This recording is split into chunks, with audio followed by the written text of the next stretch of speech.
కాసేపట్లో integrated command control centre కు CM Revanth Reddy వెళ్లనున్నారు. Panchayat ఎన్నికలపై ఫోకస్ పెట్టిన ఆయన మంత్రులు అధికారులతో సమీక్షిస్తారు. గ్రామ పంచాయతీల్లో పాలక వర్గాల పదవీ కాలం ఫిబ్రవరి 1వ తేదీ నాటికి పూర్తవుతుంది.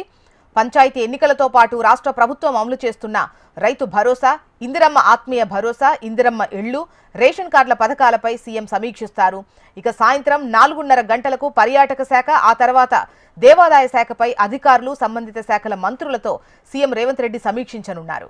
ఇప్పట్లో ఇంటిగ్రేటెడ్ కమాండ్ కంట్రోల్ సెంటర్ కు సీఎం రేవంత్ రెడ్డి వెళ్లనున్నారు. పంచాయతీ ఎన్నికలపై ఫోకస్ పెట్టిన ఆయన మంత్రులు, అధికారులతో సమీక్షిస్తారు.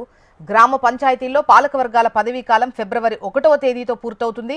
ఇక పంచాయతీ ఎన్నికలతో పాటు రాష్ట్ర ప్రభుత్వం అమలు చేస్తున్నటువంటి రైతు భరోసా, ఇందిరమ్మ ఆత్మీయ భరోసా, ఇందిరమ్మ ఇండ్లు, రేషన్ కార్డుల పథకాలపై సీఎం సమీక్షించనున్నట్లుగా తెలుస్తోంది. ఓవరాల్ గా ఇవాల్టి సీఎం సమీక్షా సమావేశాలకు సంబంధించినటువంటి ఫుల్ డీటెయిల్స్ మనకు రీజనల్ కోఆర్డినేటర్ అశోక్ అందిస్తారు. అశోక్, మరి కాసేపులోనే command control centre CM Revanth Reddy చేరుకుంటారు. ఏదైతే ప్రధానంగా ప్రస్తుతం ఉన్నటువంటి ఏదైతే పంచాయతీరాజ్ సంబంధించినటువంటి విభాగంపై కీలకమైన చర్చ జరపబోతున్నారు. ఏదైతే ప్రస్తుతం 4 పథకాలకు సంబంధించి కాంగ్రెస్ పార్టీ ప్రభుత్వం కీలకంగా పథకాలను ప్రారంభించింది. ఈ నేపథ్యంలో గ్రామ పంచాయతీ ఎన్నికలు కావచ్చు, స్థానిక సంస్థల ఎన్నికలు కావచ్చు, అలాగే పంచాయతీ సంబంధించి ప్రధానంగా స్పెషల్ ఆఫీసర్ల పాలనలో ఉన్నది.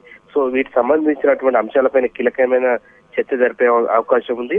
ప్రధానంగా పంచాయతీల్లో ఏమైనా సమస్యలు ఉన్నాయి, వాటి పరిష్కారం సంబంధించి బడ్జెట్ కేటాయింపులు కావచ్చు, లేకపోతే కేంద్రం నుంచి తీసుకురావాల్సిన నిధులకు సంబంధించి కూడా ఈ సమావేశం జరుగుతుంది. దీనికి సీతక్కతో పాటు ఇతర అధికారులు కూడా పాల్గొంటారు. అలాగే సాయంత్రం 4:30 గంటలకు పర్యాటక శాఖపై సమీక్ష సమావేశం ఉంది. నిన్న ఉండాల్సినటువంటి ఈ సమావేశం నిన్న బిజీగా ఉన్నటువంటి నేపథ్యంలో ఇవాటికి వాయిదా